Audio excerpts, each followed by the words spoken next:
Hello, I'm Mike Zielinski. I'm chairman of the Downtown Improvement District here in Reading. With me is Chuck Broad, our executive director. Welcome, Chuck. Hi, Mike. We're here to tell the story of DID. I think hopefully people do have an awareness of DID, that we do cleaning. We do so much more. It's clean, it's safety that we address, and marketing. Yes. And we bring a lot of downtown events, the midday cafes, the Fire and Ice. We're bringing 3 outdoor free concerts with help from the Berks County Community Foundation and SMG. Our whole mission is to be an economic stimulus to the downtown and to also fill the services that perhaps the city does not have the resources to handle. So why don't we start, Chuck, just a quick overview of why DID started and where we're at with that. I think you made a good point of the services that the city can't provide. And it isn't necessarily the services that they can't provide, but their services are citywide. They've got the entire city to worry about delivering services to. And the Downtown Improvement District enables us to focus on providing concentrated services downtown so that, you know, this special core area is taken care of. What I'd like to call it is downtown is a mall without walls. You know, you go to people are used to going to the Berkshire Mall or the Fairground Square Mall, and they're used to a mall environment, but we're a mall without walls. So we provide the services to downtown that those mall might have a management company that provides, you know, parking lot patrols and parking lot cleaning and cleaning the aisles in the mall, those kind of things. Well, we're providing that in an outdoor setting. The DID started back in 1995, the property owners downtown. At the time, there was the Reading Marketing Association. And that was a loose affiliation of several merchants downtown that looked at the Reading Marketing Association, tried to market the downtown. And they obviously saw a need for a much more organized way of approaching this aspect. So they approached City Council to establish an improvement district, which is authorized by state law. And we're an authority. We're an authority. So an authority was created to manage the improvement district, and so that's how it started in 1995, looking for a more structured organization to provide consistent services over time. And then we were renewed for 5 years in 2000, and Correct. in 2005 for 10 years. 10 years. So we are up for renewal this year. We had an extensive campaign to get the word out about that. It will be put to the property owners shortly. It has to be approved by City Council, and we're very hopeful that we will be renewed. We're trying to tell our story, and this is why we appreciate being here at People's Chronicles to take advantage of getting our story out. We're excited about the future. This is what we do, the marketing. It's a matter of connecting the dots, I believe, and we have many ideas for our vision. We're crafting a vision statement with the help of Carl Brown, our special projects director. But we're looking to make downtown Reading a vital neighborhood, a business center, a public gathering place. Right. We want to activate the pavements. We want to bring excitement, a comfortability, make it more pedestrian friendly.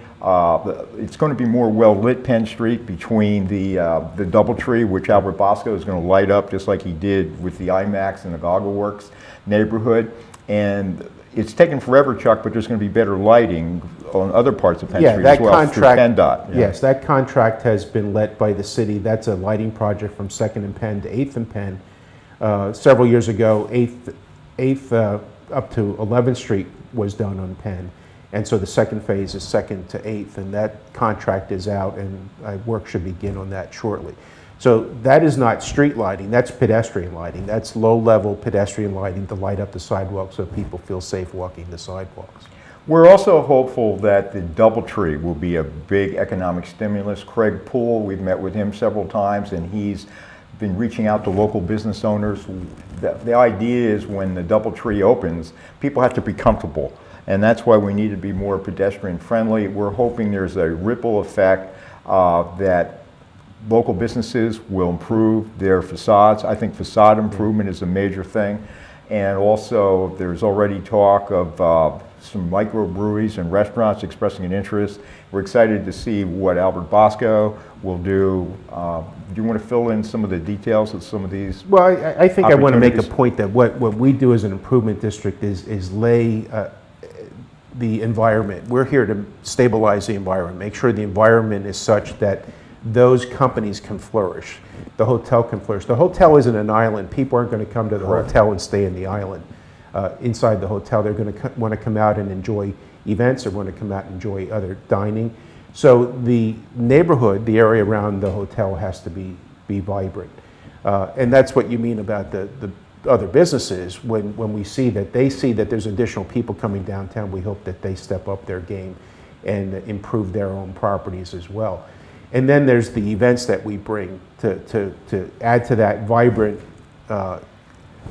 Fire and Ice was amazing success in January, and there's some outdoor concerts coming up I alluded to earlier. What would you like to give some more detail? Well, Fire and Ice was so successful for a first-time effort that the Community Foundation once again decided to invest in that. So we'll be having a second Fire and Ice in January. And then because of Fire and Ice happening in the wintertime and being successful, it's what can we do the rest of the year? So the idea would be get to a regular series of events, a standard event every month for downtown happening outside. So the experiment for that is the upcoming Downtown Alive concert series, which will be August, September, and October. One outdoor event in each one of those months with high-priced and well-known entertainment. We're not talking about, fly-by-night entertainment coming in. Gin Blossoms. Gin Blossoms, Andrew McMahon, and the Striking Matches. I mean, these are national groups coming in for downtown for live, free concerts. And besides activating payments and creating a buzz and excitement, the byproduct of that is a major opportunity for local businesses to cash in. Yeah. During Fire and Ice, Pauline Soup made more money that weekend than they normally do, in 2 weeks? In 3 weeks. Yeah. The gentleman who owns the Ugly Oyster told me he didn't, I don't know how he was unaware because we really promoted it, but he said, I didn't know you guys were doing that. And it's amazing how much foot traffic spillover we got into our restaurant. And that's exactly what we're talking about. And I think as more of these events come downtown, we envision ultimately more vendors. There will be more. We oversees the street cart vendors. We're adding it'll be up to 20. Yes, there's an and increase they're from 15 controlled to and 20. regulated Right. where they're placed, so we don't cannibalize an existing business doing the same thing, a bricks and mortar. But there's so many things in place, including overseeing the Main Street program, which DID does. They're a subsidiary of us. Chuck, besides being the DID executive director, is the Main Street manager.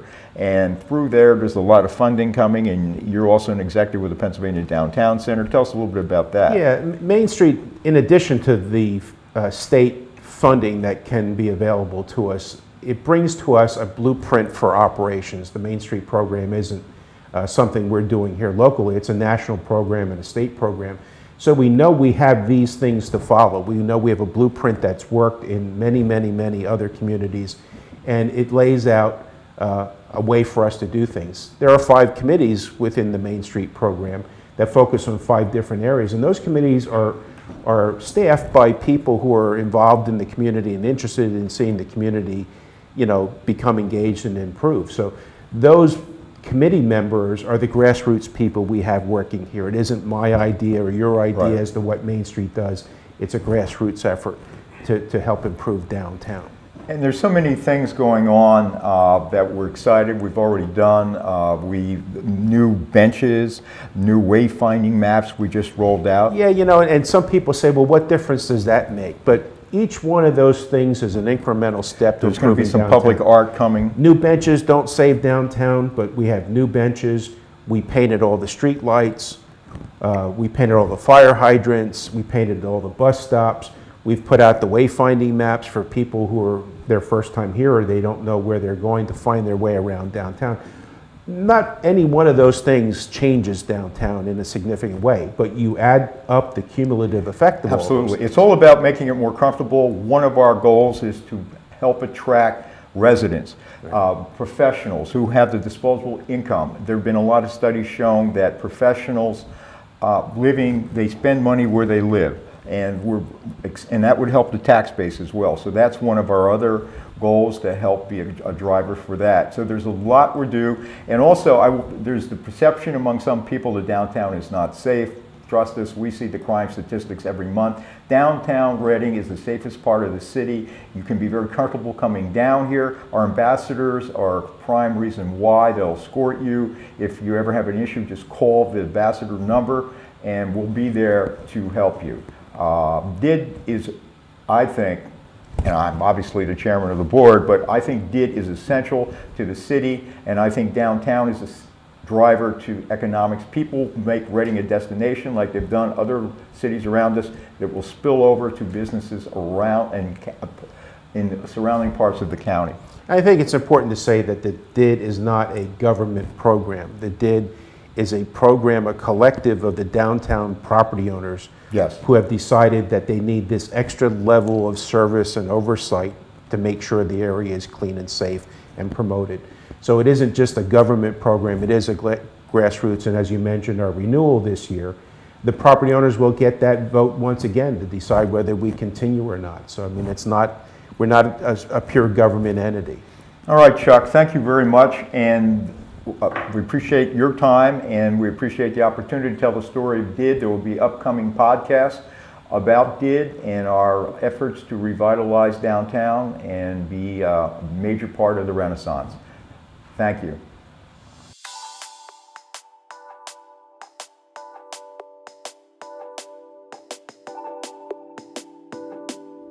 Want to know more about who's doing what in Berks County?